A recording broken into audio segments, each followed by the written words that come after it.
एक गांव में एक मटके वाली चुड़ैल का साया था। वह बहुत डरावनी थी। रात को 3 बजते ही वह चुड़ैल लोगों को दिखाई देती थी। उसने अपने सिर पर 5 मटके रखे हुए थे। उन मटकों में से आग निकल रही होती थी।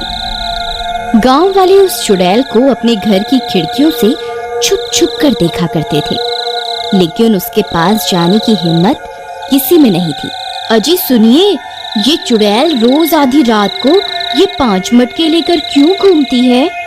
पता नहीं इसे किसकी तलाश है। मुझे आभास हो रहा है कि गांव में जरूर कुछ बहुत बुरा होने वाला है। फिर अगले दिन, अरे भाई हीरा, अब तो हद ही हो गई। पूरा साल बीत गया लेकिन बारिश का कोई नामो निशान नहीं है। मुझे तो लगता है इस साल भी गांव में सूखा पड़ेगा। भाई मुझे तो लगता है ये सब उस मटके वाली चुड़ैल की वजह से हो रहा है। वह रोज रात को आग से भरे मटके लेकर पूरे गांव में घूमती है। मुझे लगता है उसी की वजह से गांव में सूखा पड़ रहा है। तुम सही कहते हो। पता नहीं कब इस चुड़ैल से हमारा पीछा छूटेगा। चलो भाई, देर हो रही है। उस लालची सेठ के घर जाना है, उसके कुएं से पानी भरने। अगर लेट हो गए तो बहुत भीड़ हो जाएगी सेठ के कुएं पर। इस लालची सेठ ने तो हद ही कर दी। ये हम सब गांव वालों की मजबूरी का फायदा उठा रहा है। हाँ भाई, तुम सही कहते हो, लेकिन हमारे पास कोई दूसरा रास्ता भी तो नहीं है। अब चलो, वरना देर हो जाएगी। वहीं दूसरी तरफ गांव में सूखा पड़ने की वजह से वह लालची सेठ अपने कुएं का पानी लोगों को बेचा करता था, क्योंकि गांव के लगभग सारे कुएं सूख चुके थे। अरे सेठ जी, आज मेरे पास पैसे नहीं है, मैं कल दे दूंगा। कृपया करके मुझे कुएं से पानी लेने दो। अरे चल भाग यहाँ से। बिना पैसों के किसी को पानी नहीं मिलेगा। पहले पैसे लाओ फिर पानी पाओ। उस सेठ ने लालच की सारी हदें पार कर दी थी। फिर एक दिन, इस साल भी गांव में सूखा पड़ा है, हमें गांव वालों की मदद करनी चाहिए। हमें अपने कुएं के पानी के लिए लोगों से पैसे नहीं लेने चाहिए। क्यों री, तुझे बड़ी दया आ रही है इन गांव वालों के ऊपर? चुपचाप जाके अपना काम कर। यही तो मौका है पैसे कमाने का। मैं इसे अपने हाथ से नहीं जाने दूंगा।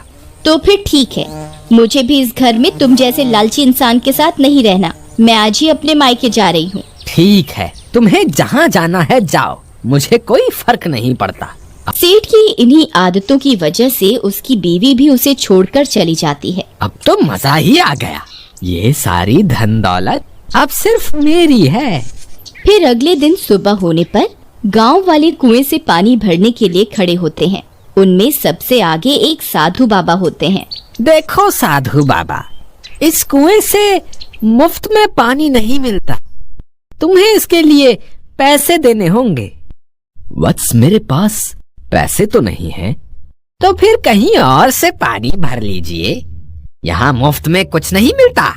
मूर्ख इंसान, तुम ये ठीक नहीं कर रहे हो। तुम में इंसानियत खत्म हो चुकी है। इसके लिए तुम्हें भारी कीमत चुकानी पड़ेगी। इतना बोलकर साधु बाबा वहाँ से चले जाते हैं। फिर रात होने पर वह मटके वाली चुड़ैल फिर से 5 मटके लेकर गांव में आ जाती है। गांव वाले उसे देखकर घबरा जाते हैं। इस बार वह सीधा सेठ के घर के बाहर जाती है और उसका दरवाजा खटखटाती है। अरे इतनी रात को कौन आ गया पानी लेने? इससे 5 गुना ज्यादा पैसे वसूलूंगा पानी के लिए। फिर वह सेठ खिड़की से झांक कर देखता है तो वह हक्का बक्का रह जाता है। अरे मर गए रे, ये तो वही मटके वाली चुड़ैल है। आज ये कहाँ से आ गई? अब मैं क्या करूं? अगर मैंने दरवाजा खोला तो ये मुझे कच्चा ही खा जाएगी। हे भगवान, मुझे इस चुड़ैल से बचाओ।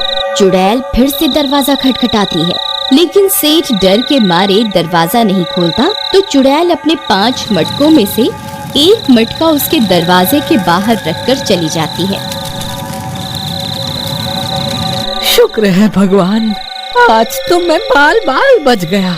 फिर वह बाहर निकलकर देखता है और हैरान रह जाता है। उसके घर के बाहर एक मटका पड़ा होता है जिसमें से आग निकल रही होती है। लगता है चुड़ैल पानी लेने के लिए आई थी, तभी अपना मटका यहाँ छोड़ गई है। इसमें जल्दी से पानी भर देता हूँ, नहीं तो ये मुझे नहीं छोड़ेगी।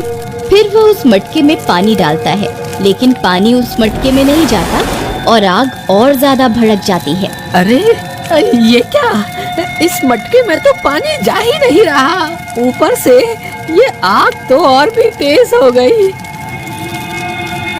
फिर अगले दिन सुबह होने पर सेठ सीधा उस साधु बाबा की कुटिया की तरफ उनसे मदद मांगने जाता है। हे साधु बाबा, मुझे माफ कर दो, उस दिन मैंने आपको पानी नहीं लेने दिया। मैं उस दिन के लिए बहुत शर्मिंदा हूँ। वह मटके वाली चुड़ैल कल रात को मेरे घर के बाहर एक मटका छोड़ के चली गई है, उसमें से आग के शोले निकल रहे हैं। अब मुझे कुछ समझ में नहीं आ रहा कि मैं क्या करूं। मैंने उसे बुझाने की भी बहुत कोशिश करी, लेकिन वह आग बढ़ती ही जा रही है। कृपया करके मेरी समस्या का कोई समाधान निकाले। हे मूर्ख व्यक्ति, मैंने तुझे पहले भी कहा, तूने लालच की सारी हदें पार कर दी हैं। तुझ में अब कोई इंसानियत नहीं बची, इसीलिए उस चुड़ैल ने तुझे अपने भूत लोक का सरदार चुना है और भेंट स्वरूप वह तुझे आग से भरा मटका देने आई थी। उस चुड़ैल को ऐसे ही व्यक्ति की तलाश थी जिसकी इंसानियत मर चुकी हो। हे साधु बाबा, अब मैं क्या करूं? मुझे उन चुड़ैलों का सरदार नहीं बनना, कोई तो उपाय बताइए। अब तुझे उस चुड़ैल से कोई नहीं बचा सकता। फिर वह उदास होकर वापस अपने घर की ओर चल देता है। फिर अगले दिन रात होने पर, हे भगवान, रात के 3 बज गए हैं, कहीं वह चुड़ैल आज फिर ना आ जाए। तभी डरावनी डरावनी आवाजें आने लगती हैं। अरे मर गए रे, लगता है वह चुड़ैल फिर से आ रही है। तभी वह चुड़ैल अपने सिर पर 4 मटके रखकर आती हुई दिखाई देती है। अरे सुषमा, देखो आज इस चुड़ैल के सिर पर 4 मटके ही हैं। अरे मर गए रे, ये तो सीधा यही आ रही है। अब मैं क्या करूं? वह चुड़ैल सेठ का दरवाजा खटखटाती है। हे चुड़ैल, घर पे कोई नहीं है, तू यहाँ से चली जा और अपना मटका भी ले जा। मुझे तुम्हारा सरदार बनने का कोई शौक नहीं। फिर वह चुड़ैल एक और मटका सेठ के घर के बाहर रखती है और चली जाती है। अरे बाप रे, ये तो एक और मटका रख के चली गई। हे भगवान, अब मैं क्या करूं? अरे सुरेश, तुझे पता चला वह मटके वाली चुड़ैल सेठ के घर 2 मटके छोड़ के चली गई है।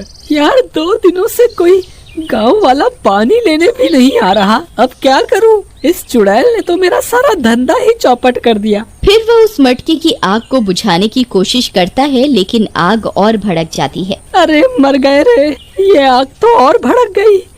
अब मैं क्या करूं? फिर रात होने पर सेठ डरा सहमा हुआ खिड़की से बाहर की ओर देख रहा होता है। तभी उसे फिर से वही चुड़ैल दिखाई देती है। इस बार उसके सिर पर 3 मटके रखे हुए होते हैं। वह रोज की तरह दरवाजा खटखटाती है, लेकिन सेठ की हिम्मत नहीं होती कि वह दरवाजा खोले और चुड़ैल तीसरा मटका भी उसके घर के बाहर छोड़कर चली जाती है। इसी तरह अगले दिन भी चुड़ैल आती है और चौथा मटका भी सेठ के घर के बाहर रखकर चली जाती है। फिर अगले दिन चुड़ैल की खबर सुनकर उसकी पत्नी वापस अपने पति के पास आती है। सुनीता, अच्छा हुआ तुम आ गई, मैं बहुत बड़ी मुसीबत में फंस गया हूँ। वह चुड़ैल मेरे पीछे हाथ धोकर पड़ गई है, मुझे समझ नहीं आ रहा मैं क्या करूँ। मैंने तो आपको पहले ही कहा था कि आपने इंसानियत की सारी हदें पार कर दी हैं। ये तो होना ही था। लेकिन मैं अब सुधरना चाहता हूँ, कोई तो उपाय बताओ, मैं क्या करूँ? फिर अपनी पत्नी के समझाने पर वह अपनी कमाई हुई दौलत को एक पोटली में बांधकर गांव के मुखिया को दे देता है। मुखिया जी, ये वह सारी दौलत है जो मैंने गांव वालों को पानी बेचकर कमाई थी। मुझे मेरी गलती का एहसास हो गया है, कृपा करके इन सारे पैसों को आप गांव वालों में बांट दे। फिर इतना बोलकर सेठ वापस अपने घर की ओर चल देता है। सुनीता, मैं सारे पैसे गांव के मुखिया को दे आया हूँ। अब मेरे मन में कोई डर नहीं है। मैंने सब गांव वालों को भी कह दिया है, उन्हें जितना पानी चाहिए वह मेरे कुएं से ले सकते हैं। मुझे आपके ऊपर बहुत गर्व है, आपने बहुत अच्छा काम किया है। अब हमें उस चुड़ैल से डरने की कोई जरूरत नहीं है। फिर रात होने पर वह चुड़ैल एक मटका लेकर सेठ के दरवाजे पर पहुंचकर दरवाजा खटखटाती है। अरे मर गए रे, अब मैं क्या करूं? नहीं नहीं, आपने अपनी गलती को सुधार लिया है, अब आपको डरने की कोई जरूरत नहीं है। इतना बोलकर सेठ की पत्नी दरवाजा खोलकर बाहर निकल जाती है। हे चुड़ैल, अब तेरा यहाँ कोई काम नहीं है। मेरे पति अब तुम्हारा सरदार बनने योग्य नहीं है। अब तुम कहीं और जाकर किसी और पापी और जालिम व्यक्ति की तलाश करो। फिर वह चुड़ैल अपने चारों मटके वहाँ से उठाती है और रात के अंधेरे में कहीं गायब हो जाती है। अरे सुनीता, तुम तो बहुत हिम्मत वाली निकली, जो उस चुड़ैल का सामना करने के लिए अकेले ही घर के बाहर निकल गई। हम जब भी अपनी जिंदगी में कोई गलत काम करते हैं तभी हमें डर लगता है। अगर हमने कोई गलत काम नहीं किया तो हमें किसी से डरने की भी कोई जरूरत नहीं है। और उस गांव से उस चुड़ैल का साया हमेशा हमेशा के लिए खत्म हो जाता है।